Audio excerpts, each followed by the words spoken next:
आज की कहानी सुनेंगे तेनालीराम का इम्तिहान। मुगल बादशाह बाबर ने अपने दरबारियों से तेनालीराम की बहुत प्रशंसा सुनी थी।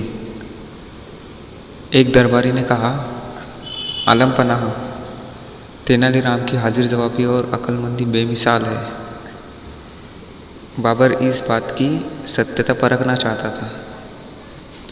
उसने राजा कृष्णदेव राय को एक पत्र भेजा जिसमें उसने प्रार्थना की कि तेनालीराम को 1 मास के लिए दिल्ली भेज दिया जाए, जिससे उसकी सूझबूझ का नमूना बादशाह खुद देख सके। कृष्णदेव राय से तेनालीराम को विदा करते समय कहा, तुम्हारी सूझबूझ और बुद्धिमानी की परीक्षा का समय आ गया है। जाओ और अपना कमाल दिखाओ।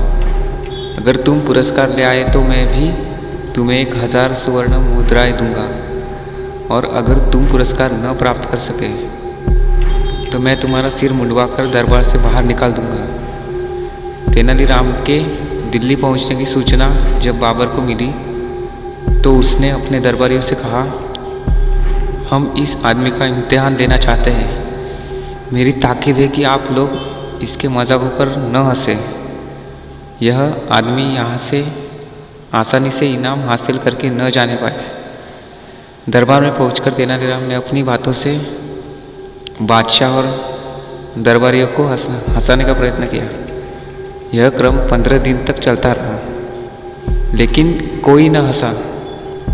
16वें दिन से तेनालीराम ने दरबार जाना छोड़ दिया। एक दिन बाबर रोज की तरह शहर को निकला।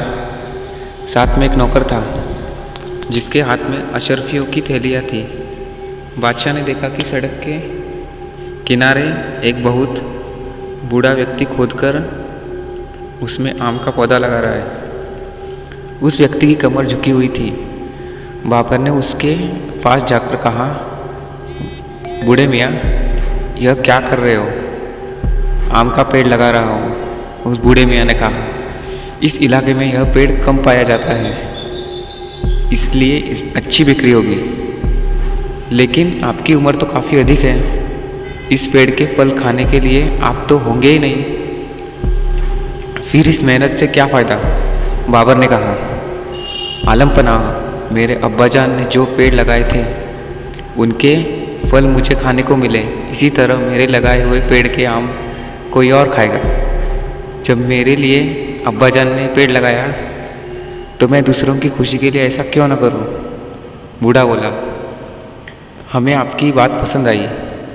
बाबर के कहते ही नौकर ने 100 अशर्फिया की थैली बूढ़े को दे दी।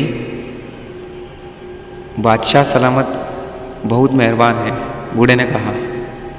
सब लोग पेड़ के बड़े होने पर फल खाते हैं, पर मुझे इसे लगाने से पहले ही फल मिल गया है। दूसरे की भलाई करने के लिए के विचार का नतीजा ही कितना अच्छा होता है। बहुत खूब। बाबर के इशारे करते ही नौकर ने एक और थैली उसे भेंट कर दी। बूढ़ा फिर बोला, बादशाह सलामत की मुझ पर बड़ी मेहरबानी है।